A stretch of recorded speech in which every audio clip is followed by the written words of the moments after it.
whose first name ends with the letter A. So let me search that. So this will be searching for anyone. Oh, there's no one whose first name ends with the letter A.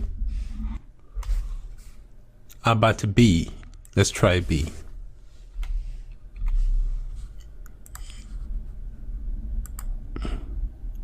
No one with a B. Okay, let's try lowercase a.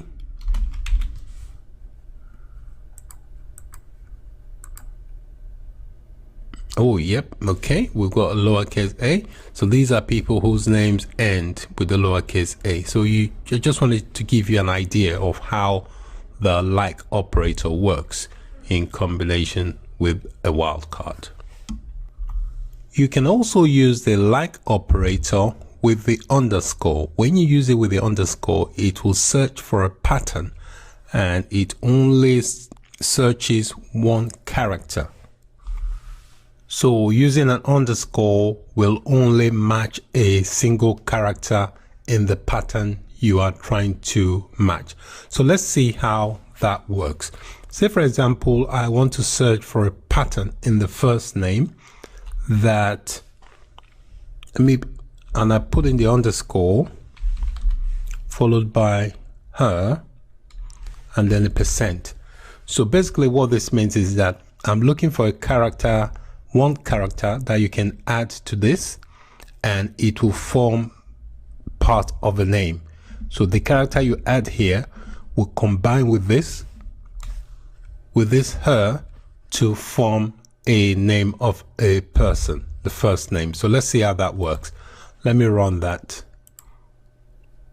And you can see here the pattern is returned 4. If you add C, which is a single character here, it turns this into Cheryl. So the pattern I'm trying to match is this HEROS, trying to match that with one character. As you can see, I've done that with the C, I've done that with the T, I've done that with the S, and here as well. So you just want a character, single character that will match these 3 letters, that ends in these 3 letters. As you can see here, I've done the match. So that's how you use the underscore to match a single character in a sequence. So that is it for the like operator. I do apologize, this lecture is taking a bit longer than I expected, but I hope it has made sense. Thanks for watching and bye for now. Hello and welcome to this lecture. In this lecture, I will introduce you to the Postgres NOT operator. The NOT operator is used to display a record if the condition or conditions is not true. So it only displays records where the conditions is not true. It also is defined with a where clause, so it works with the where clause. So let's have a look at the syntax. The syntax refers to how you would write such a statement to include the NOT operator. So the syntax basically is this. You use the select keyword followed by the column names. If you are not specifying the column names and you want to retrieve all the columns, so you replace the column names, just put an asterisk instead of the column names. And then in the from field, you specify the table name. And inside the where clause is where you add the NOT operator. And then you specify the condition for the NOT operator. So the condition has to be false. All right, so the condition you specify here, the records will be returned if the condition specified is not true. Let's open up our pgadmin tool so we can see how this works. So I've got my pgadmin tool open. I'm going to use the DVD rental database and it has 15 tables. The table I'm going to use for this lecture is the inventory table, this table here. Let me expand that so you can see the columns from the table. This inventory table has 4 columns. So let's quickly write a select statement. I'm going to right click on the table name and click on query tool and wait for the query tool to open up.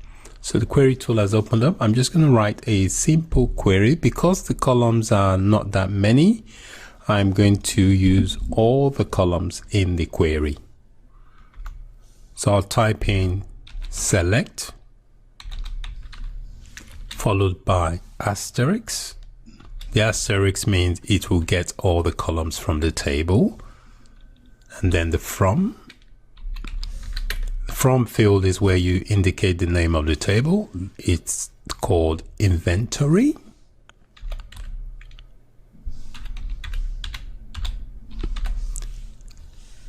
Before I apply the where clause and also include the not operator, I just want to run this query so we can see what it contains. Look out for the bottom right hand corner. When the query is executed, it will tell you how many rows were returned. So let me run that. So look out here. It says 4,581 rows retrieved. Okay, over 4,000 rows retrieved. So I want to modify this query. So I'm going to get rid of the semicolon here and add a where clause. So I'm going to type in where. After the where clause, I'm going to add the not operator. And then I specify the condition. I'm going to use this here, this column called store ID as a condition. So I'm going to say where the store underscore ID is equals to 1. So it will only return records that does not match this condition. So it will only return records that matches where the store ID equals to 2. All right, so that's what this not operator means. It will return record that does not match the condition you have specified. So this condition here is not going to be true because it's going to return records that does not match this condition. So if I execute this query, I don't expect to get anything above 4,000. The previous query gave us over 4,000, so I expect it to be much less because we are excluding anything that's called store ID number 1. So I only expect the store IDs to be 2. So let me run this query. Look out for the bottom here. It says 2,311. So it has returned less queries. And if you look in the store ID field here, all the store ID is 2 because you won't find anything here with the store ID of 1 because this is a condition included in the not operator. So anything that matches that, the data will not be returned. All right, so that's how you use the not operator. Many thanks for watching. Bye for now. Hello and welcome. In this lecture, I'm going to introduce you to the Postgres OR operator. The OR operator basically is used as a filter to filter records based on certain conditions. So with the OR operator, it will return any conditions that matches, it will return records that matches any condition you have set. So you usually will specify more than one condition. It doesn't have to match all the condition. As long as it matches one, it will return data for whichever condition it matches. It is usually specified inside the where clause of the select statement. Let's have a look at a typical syntax, how you specify the OR operator. So with the OR operator, you can use it to filter records based on one or more. So the syntax basically looks something like this. So once you've written the key select statement, you've specified the from keyword, and then in the where clause is where you specify the condition that the data will return from the query. So with the OR operator, you have to specify several conditions. So you can specify as many as you want. If the query matches all the conditions, it will return data for all the conditions. If it only matches one, it will still return the records for that condition it has matched. The best way to show you this is to illustrate how it works. So let's go over to our PG admin and see how to implement this. I have logged into my PG admin tool, and the database we are going to use is the DVD rental database. So it's going to belong to the public schema, and these are the tables for the database. It's got 15 tables in total, and the table I'm going to use for this lecture is the city table. So I'm going to expand so you can see the columns. These are the columns for this table. It's got city ID, city country ID, and then last update. So to run the query, I right click on the table name and click on the query tool to launch the query window. Before I use the operator, I just want to quickly type in a query here just to select the data or the columns I want. Actually, because the columns in this table are not that many, I'm going to just get all the columns. I'm going to use asterisk to get all the columns, and I'm going to specify from is where you indicate the name of the table. So I'm going to just execute this query now. So it's going to get all the data from this table called city. So let me run that, and it returns 600 rows from this table. So there are 600 records inside this table. So this is without applying any where clause as a filter or the OR operator as a filter. So now I want to change this structure of this query and implement a where clause. So I'm going to add a where clause, and inside the where clause I'm going to use the city column, which is this column here. I'm going to apply some conditions to that column. So I'm going to say where the city is equals to, I'm going to select, these are all the cities at the moment. I'm going to select one that I know is not there in the database, and I'm going to select one that I know is definitely there. All right, so I'm going to select Atlanta, and when you are selecting text, you need to enclose it in quotes, okay, so that the database can read that. So I'm going to say where the city is Atlanta, or this is where I apply the OR operator, or city equals to London. Okay, I know we've got London in the database, but I know we haven't got Atlanta inside this database. So these are the two conditions I've specified using the OR operator. So it will return any data that matches both or either of these conditions, either where the city is London or city is Atlanta. So let me execute, and you can see. So you can see it's only returned 2 rows because, as I said, Atlanta doesn't exist there, but it's return record for London. If I was to change this to say Abu Dhabi, I know there is an Abu Dhabi there, and I run this again, I expect to get more than 2 columns. As you can see, it's giving me 3 because I know Abu Dhabi exists. So the OR operator is quite useful because you can use that to specify a range of conditions for data to be returned. That's how you use the OR operator. Many thanks for watching, and bye for now. Hello and welcome to this lecture. In this lecture, I will introduce you to the Postgres AND operator. This operator is a very fussy operator in that it will only return data if all the conditions specified between the AND operator is true.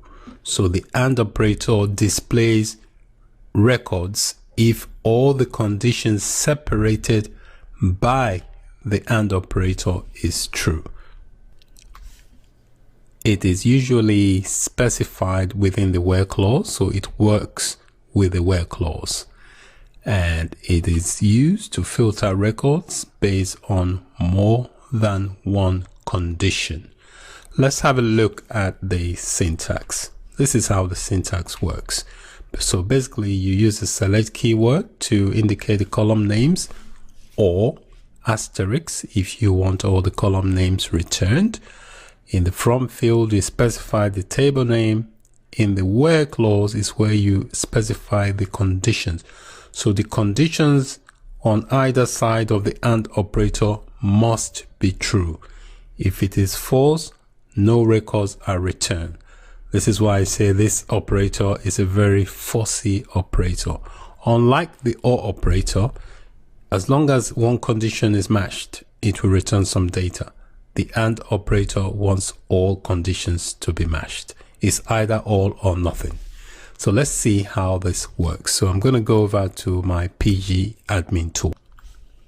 I'm going to use the tables from the DVD rental database. I'm going to expand this table here, and the table I'm going to use to illustrate is this table called city. If I expand, you can see all the columns. It's only got 4 columns, not that many. So rather than select individual columns, I'm just going to use all the columns. So I'm going to right click on the city table and go query tool. And I'm going to write a simple query to first of all give me all the data from this table before I apply any where clause. So I'm going to do select star from the name of the table is called city. That's basically it. So I'm going to run the query, and this is returned 600 rows or records. So I just want to use one row here to illustrate how the AND operator works. Just to let you know, you can have more than one AND operator inside a select statement, just to let you know. So let me look at all the records from this table. I'm going to use this here as an illustration, this record here. So let me modify the statement to include a where clause and the AND operator. So I'm going to type in where I'm going to use the city ID. Yeah, this is city ID, where city ID.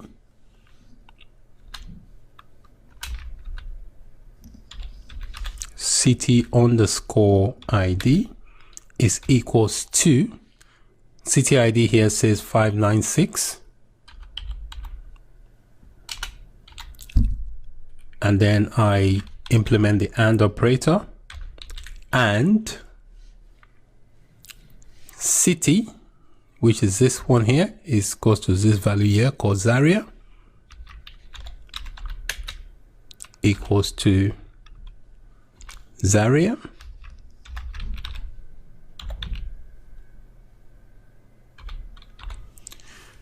This is a text, hence I've enclosed it in quotes. When you are dealing with text values, you must enclose them in quotes, hence I've done this. This value here is a numerical value. You can see here it says 596. I've not enclosed that in quotes because it's not a string or a text. You only enclose text or strings in quotes. So if I execute this query, I expect this query to return just one record for this line here, because all the conditions have been met on either side of the AND operator. The city ID is 596, as we can see here, and the name of the city is Zaria, as we can see here. So let me run this query. If it doesn't return, there you go, it's returned one row as expected. If, for example, this value, if I change that value to 597, that means that this condition is no longer true. All the conditions on either side of the AND operator must be true for any data to be returned. If any condition is wrong, it will not return anything. So let me execute this and you can see what I mean. I'll click this to execute. It says 0 rows retrieved. This is because this condition here for the city ID is no longer true. The actual ID was 596. Because I changed that, that means that condition is no longer true. Hence the AND operator refused to return any data. Hence no data was returned. This operator here, you use that if you want to ensure that all the conditions are met. It's quite a strict operator. It will only return data if all the conditions specified between the AND operator in the where clause is true. So take note when you use the AND operator, if it doesn't return any records, it means some conditions specified are or is not true. So if I change this condition back to 596, that should make it true and it should return one record. So I just click on that again. As you can see, it's returned one row of record.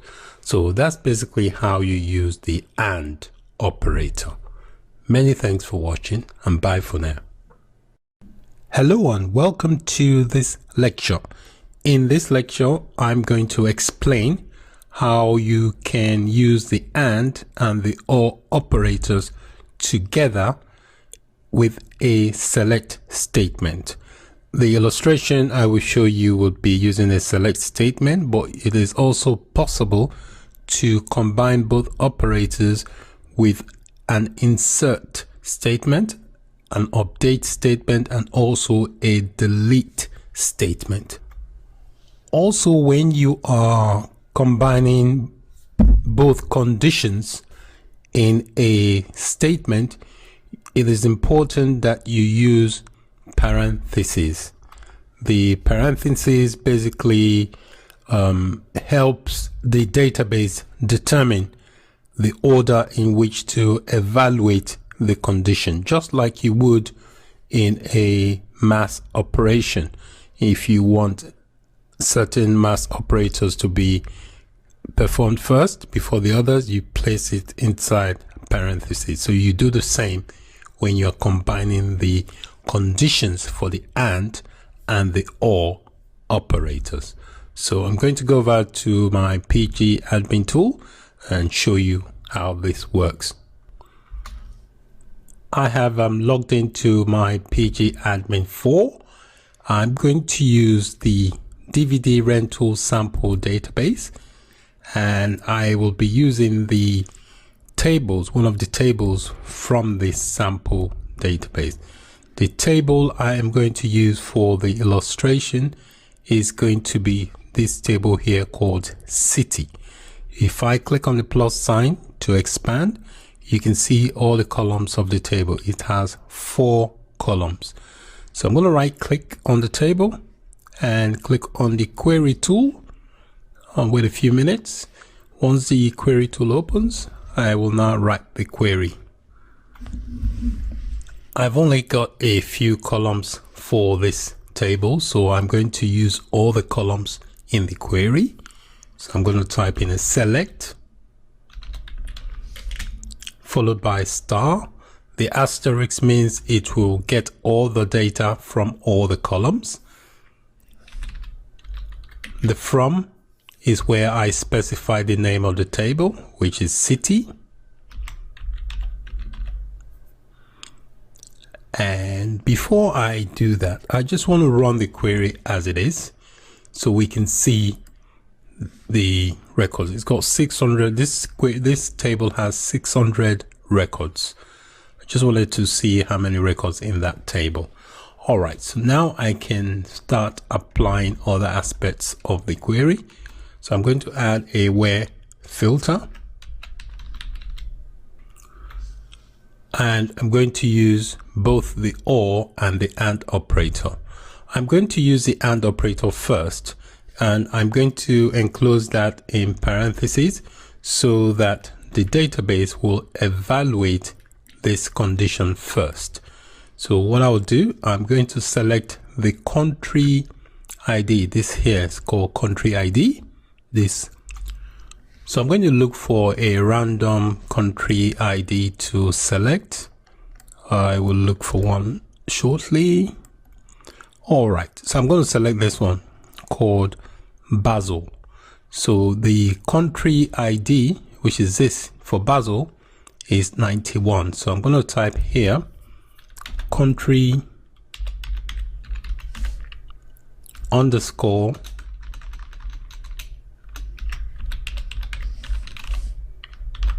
ID. I'm going to set that to equals to 91. Country ID is 91. And I'm going to specify a city name. Let me scroll down to the bottom and see. I'm going to use this city here called Zaria, and city equals to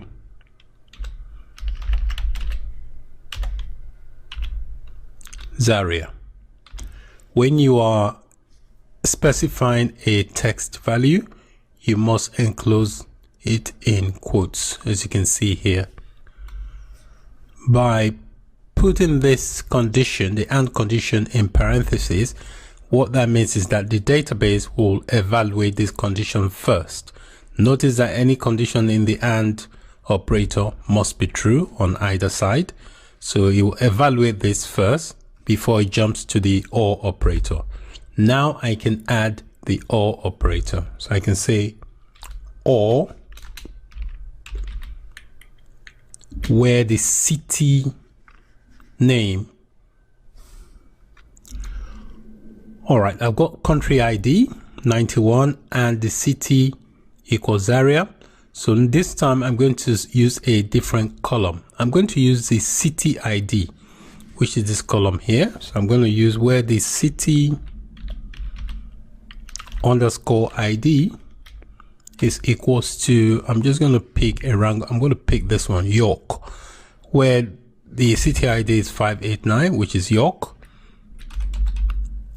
With numeric or integers, you don't need to enclose them in quotes. So that is basically the query sorted. So I've got the select statement here. It will select from all the columns because I've used the asterisk. It will get the data from the city table, which is this table. And this is the where clause. And inside the where clause, I've got parentheses here, and I've got the and operator. So the conditions on either side of the or operator must be true for any data to be returned. And I've got the or operator here, and I'm giving it a condition where the city ID is 589, which is York here. So if I execute this, I expect to get some records returned, at least 2 rows of records. So let me run that and we can see, ooh, I've only got 1 row returned, which is this ID here. For some reason, it has not, it looks like the condition inside the where, inside this and is wrong. Hence, it's only returned the condition for the or operator. So let me check what's gone wrong. All right, so I figured out what went wrong here. The country ID was wrong. So for any condition you specify in the AND operator, the condition must be both correct. If not, it doesn't return any data within the AND operator. So I had this value wrong, hence no data, no records were returned. Now that I've run the query again, it gives me 2 records. So is this first record here, York, is for the OR condition here, and the second record here is matching this condition where the country ID is 69, okay, for this Zaria here, and the city equals Zaria. So both conditions have been met. So when you are using combined operators, always place parentheses around the operator you want to be evaluated the first. So that's how you combine both the AND and OR operator in the same query. Many thanks for watching, and bye for now. Hello and welcome to this lecture. In this lecture, I will introduce you to the Postgres limit clause. The Postgres limit clause basically is an optional clause that you can use with your select statement. And what it does, it gets a subset of rows returned by a query. You can also use the limit clause to obtain information like the highest or lowest item in a table. For instance, you can use that to obtain the top 10 most expensive films and other types of related data. Let's have a look at the syntax. Syntax refers to how you would write a limit clause. So usually it's embedded or added to a select statement. So looking at this select statement here, we've got the limit clause here, and we've got the n variable. So what that means, basically, the statement returns n number of rows generated by this above query, which is the select statement. If the value of n is 0, or if it is null, null means there's no value, the query basically will ignore this limit here because the n returns 0 or has a null value. Then this will not be applicable because there's no rows for it to act on. So the n, there must be a value for this n here for the limit clause to kick in or to be activated properly. When you use the limit clause, you can also use it with an offset. For example, if you want to skip a number of rows before returning the n number of rows, you can use the offset clause. Okay, and this is how you place that. You specify the n number of rows and then offset the m value. And what this statement means basically is that the statement first of all will skip the m rows before returning the n rows generated by the query. However, if the m row is 0, the statement will still work as if it didn't have the offset clause in it. All right, so basically the offset clause here is used if you want to skip a number of rows before returning the n number of rows. However, if the value of this m row is 0, the statement will still work, but it will work based on the n value alone and ignore the m because there's no value, or the value of the m is 0. Sometimes the order of the rows in the database table is unpredictable. So when you use the limit clause, it's recommended that you also use the order by clause so that you can control the order of the rows. If you don't do so, you probably will get results that are unpredictable. So this is how you would specify the statement to include an order by clause. So using the order by clause basically controls the order of the rows returned. So let's go over to our PG admin tool so I can show you how to use the limit clause in your select statement. So I've logged into my PG admin tool and I'm going to illustrate from the DVD rental database. So I'm going to expand the tables from that database, and the table I'm going to use for the illustration is this table here called film. Let me just expand so we can see the columns in the table. So I'm going to use this table here called films. It does have several tables, so these are all the columns from this table. Quite a few columns here for this table called film. So let me open the query editor. I'll right click on the table name and go query tool, and that will launch the query editor. I don't want to use all the columns from this table. I just want a few, so I'm going to select the film ID, the film title, and the year of. There should be one for, and this here called release here. So let me do that. So I'll start with a select statement. When you write a select statement, you can put each of the statement in a separate line. For example, you can put the film ID on one line if you want. Some people prefer doing that, but I just like to write as short code as possible. So I'm going to put all the columns in the same line. So I'm going to do title and then release here. Release underscore year. Make sure you specify the columns the way they've been defined in the table. So I've got film underscore ID, that's that one.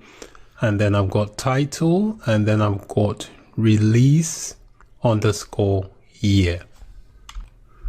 So if you want, you can put each of these columns in a separate line, but just separate each of the columns by a comma if you wish to space them out. But I just want, I'm happy with it like that. And then you type in the from field and specify the table. The table name is called film. And next I'm going to specify an order by. I'm going to use an order by clause. I'm going to order by the film ID, film underscore ID.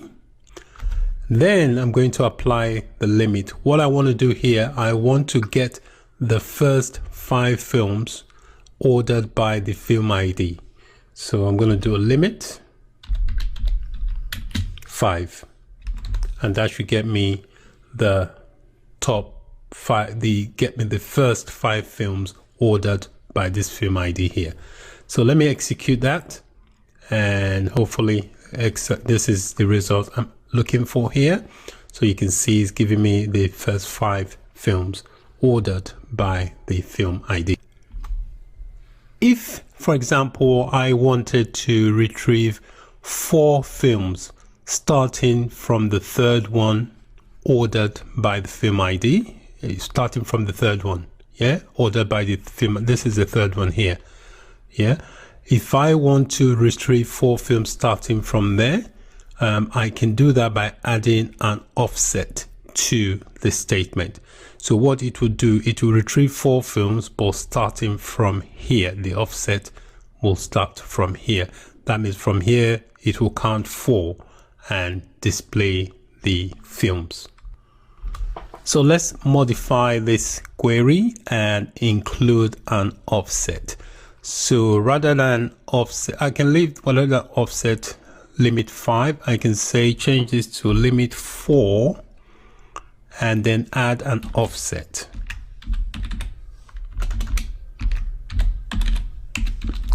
Offset 3. So what this means, it will have asked it to give me a list of the 4 films, but what it will do, it will, from this query here, it will start it from here. I've said offset 3. So it will skip this, anything before 3, it will skip this 2, and it will start the count from here. So I expect the query to return 4, 5, 6, and 7. All right, at the moment, this is, notice I've said offset 3. That means from anything after the 3, return the next 4 films. So let's check that out. I'll click on this to execute the query. And as you can see, as I said, is retrieved. See, it says limit 4, offset 3. So I've got 1, 2, 3, 4, 4, 5, 6, 7.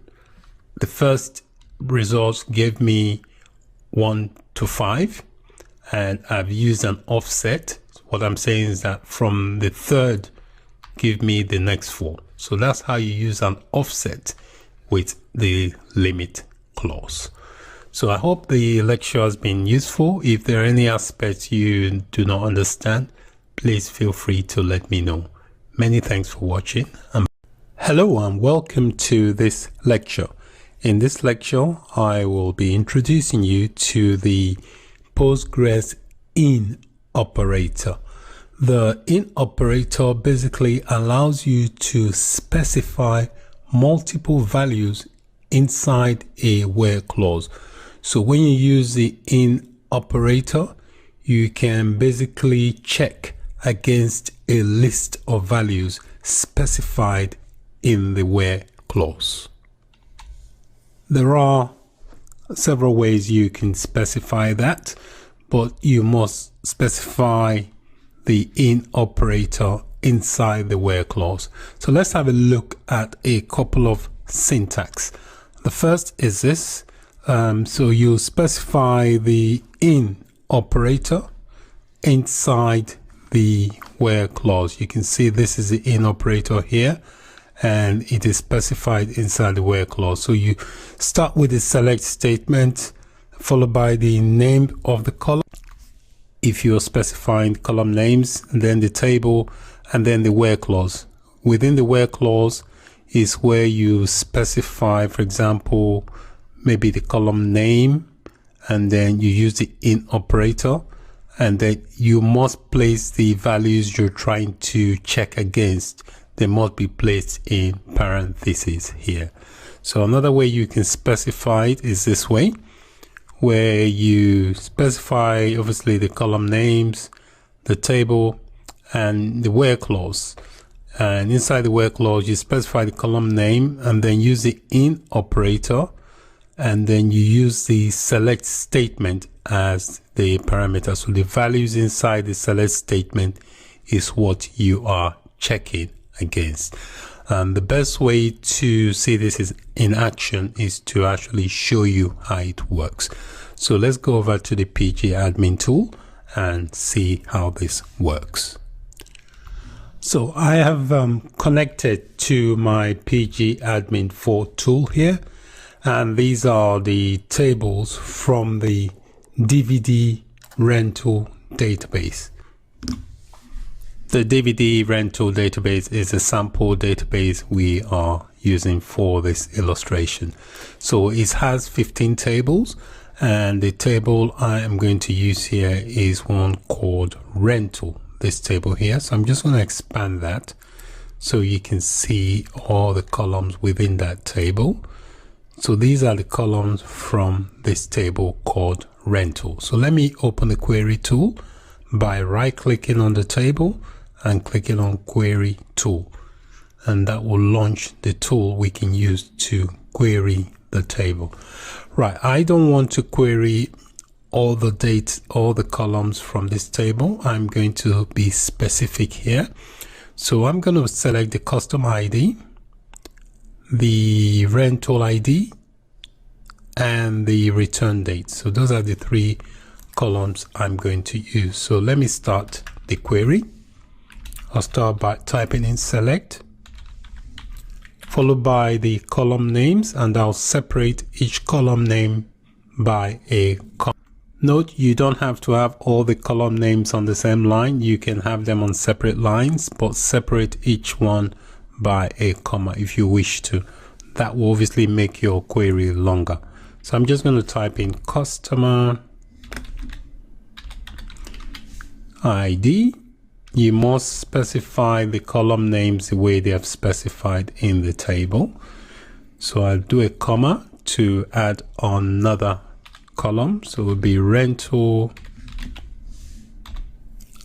underscore ID, which is this one here. And I put a comma to add another column. And the other column I want to add is the return underscore date. Return underscore date. I don't need to put a comma because that's the last column. So, but it is possible to have these columns on separate lines after the select keyword, and then just put a comma on each one apart from the last one if you wish to do that. But writing it this way makes the query much shorter. So next, I need to specify the table the information is coming from. So it's coming from the rental table. This table here is called the rental. Next, I need to add my where clause. The where clause will act as the filter. So this is where I specify the condition to use with the where clause. So I'm going to say, I'm going to use the customer ID column. I'm going to say customer ID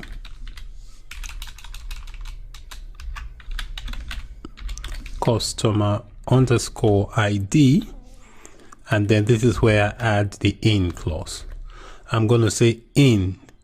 So anywhere we're going to look for any one that has customer ID 1 or customer ID 2. So the in operator here is checking against these two variables. It will check if the customer ID is 1 or if the customer ID is 2. Any that matches these two criteria, it will return the data. So let's execute that. What we can also do, we can order the data. Let me add an order by. Order by is usually the last you add in a select statement. So I'll do order by, and I'm going to order by the return date, which is this column here. And I'm going to make it in a descending order. Okay. Actually, no. Let's make it in ascending order. Ascending means it will return it from A to Z. So that's it. Let's execute the query. I click on this and the query. Ooh, I've got an error. Okay, syntax near rental. Oh, I don't know if you can spot the error there. It tells you, see the dotted line, it tells me where I've made the error. It's in my from. I need to adjust that and put in F. You can see it should work now. So if I click execute again, excellent. So it tells me 59 rows retrieved. So you can see here, I've ordered it by return date. This is the return date in ascending order, and that is from A to Z. So this is the way it has returned it. And the condition here is that any customer ID that matches 1 or 2, it will return the rental ID and it will return the return date. So the in operator here, you can use it to specify multiple values. I've only got 2 values in there. I could easily have 20 or even 100 values in there, and it will check against those values are placed between the parentheses here and return the data. So basically that's how you use the in operator. It makes it easy to return data if you just want to check against certain criteria. If I wanted to amend this data, for example, I can change from the where clause, I can change it to rental ID. if I wanted to say, for example, let me just amend this a little bit. I'll say rental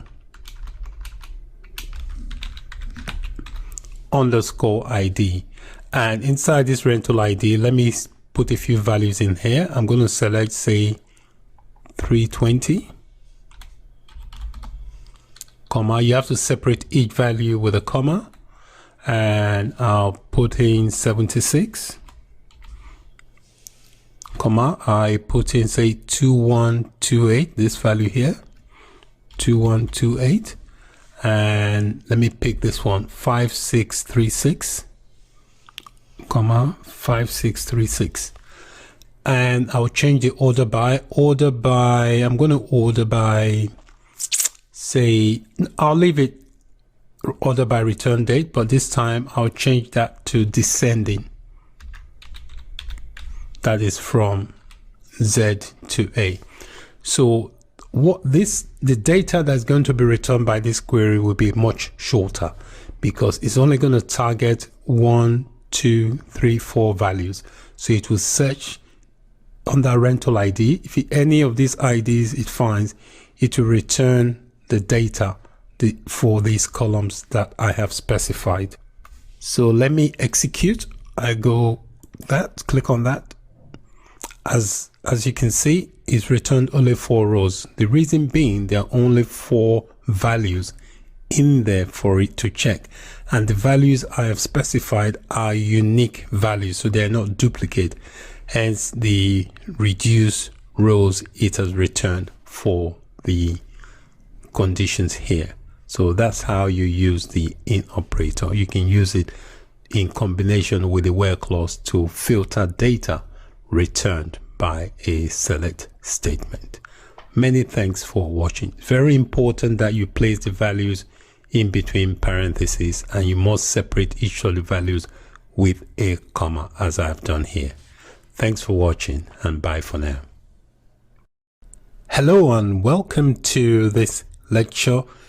In this lecture, you will learn how to use the union operator to combine result sets of multiple queries into a single result. When using the union operator, if there are any duplicates in the results, it removes the duplicates. Both queries must return the same number of columns. Also, the corresponding columns from the queries must have compatible data types. Let's have a look at the syntax for implementing a union operator. So basically, a union operator combines the results of 2 or more select statements. So basically, this is the first statement here. First statement picks column 1, column 2 from table 1, and then you apply the union operator, and then query number 2, the select statement picks column 1, column 2 from table 2. So they must have matching columns. So if you have 4 columns there, you must have columns in the second table, and both columns must be of the same data type. Once the results are combined, any duplicates are removed. So I'm going to show you an illustration of how to implement the union operator.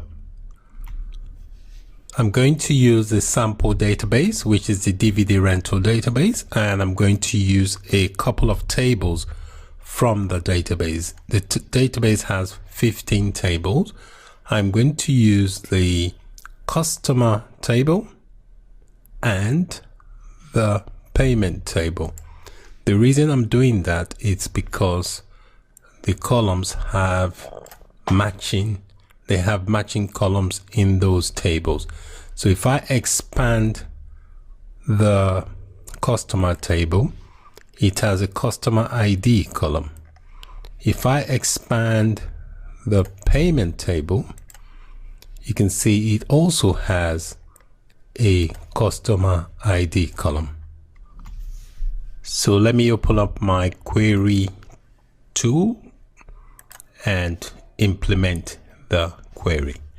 So I'll start with the select statement for the first table, which is going to be the customer table. So I do a select followed by the column I want to use, which is the customer ID column. Customer ID, and then I specify where the table is coming from. It's coming from customer. Now I apply the union operator,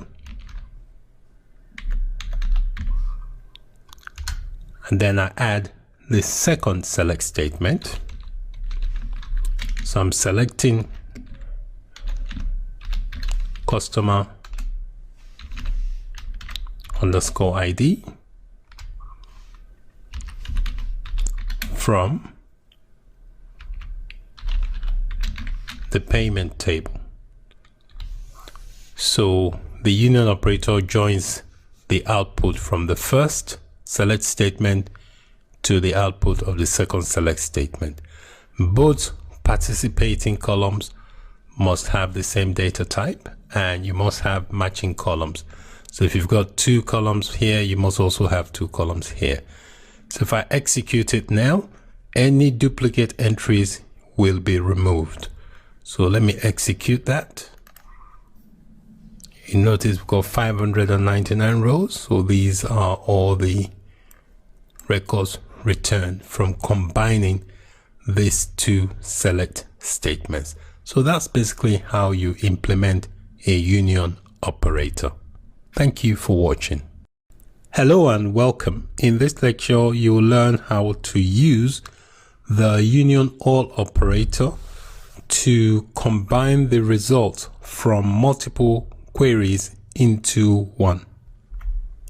Unlike the union operator, the union all does not remove any duplicates that occurs as a result of combining the output from both queries. So it keeps the duplicates. Both queries or all the queries participating in the union all must have the same number of columns. Also, they should have the same data types. So the corresponding columns must have compatible data type. You can't have one that is a string and then the corresponding one will be an integer. The data types have to match. Let's take a look at the syntax for implementing the union all operator.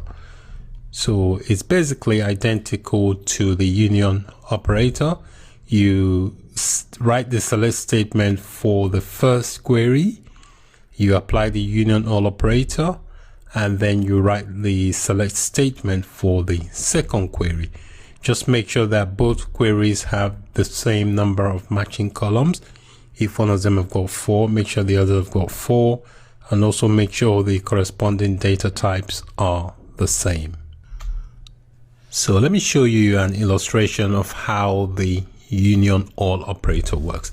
This is a query I previously wrote for the union operator. So let me just execute that again so you can see the number of rows. With the union operator, it removes any duplicates within the queries from both queries. So checkout is got 599 rows retrieved. So it has removed all the duplicates. If I was to convert this query into a union all by just adding the all, it will not remove the duplicates. So remember that this output was only 599. If I run this, change this to the union all and execute this, I'll expect to get much more than 599 because all the duplicates will be kept. So that's the key difference between the union and the union all. One removes duplicates, the other keeps the duplicate. So let me run this query and look out for the amount here. It says this is 15,000, over 15,000 rows retrieved. So it keeps the duplicate. If I scroll through, you might see some of the duplicate. You can see all these are all duplicates. These are duplicates. So if you don't want the duplicates, you have to use the union